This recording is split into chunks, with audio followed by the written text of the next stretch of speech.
បុរសសន្ធិលឹមថងគុលគឺជាបុរសដែលដុតឲ្យខ្លោចរួចឲ្យឆៅបុគ្គលនេះហើយដែលនាំឲ្យសេដ្ឋកិច្ចនៃប្រទេសថៃធ្លាក់ចុះដោយសារតែសម្ដីប៉ុន្មានម៉ាត់នេះឯងសម្ដីចាក់ដោតសម្ដីអូរលរៀលធ្វើឲ្យគេក្តៅក្រហាយនិយាយសុទ្ធតែបើសិនជាអញមានអំណាចប៉ុន្តែទាំងខ្លួនមិនអាចតលតែសោះសំបីតែកម្លាំងពលំមមមួនធ្វើឲ្យឈររឹងមាំនោះបានល្អផងក៏មិនមានប៉ុន្តែនិយាយសុទ្ធតែបើសិនជាអញមានអំណាចអញនឹងវាយយកបាត់ដំបងស៊ីសុផុនសៀមរាបហើយក្រោយមកអញនឹងវាយយកកោះកុងនឹងចូលទៅទីក្រុងភ្នំពេញ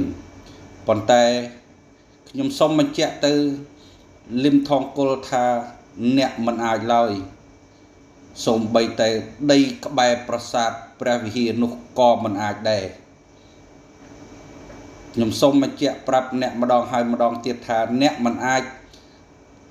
បៀតបៀនមិនអាចយកដីខ្មែរសូម្បីតែ1 មីលីម៉ែត្របានពីខ្មែរឡើយចាប់ពីថ្ងៃនេះតទៅ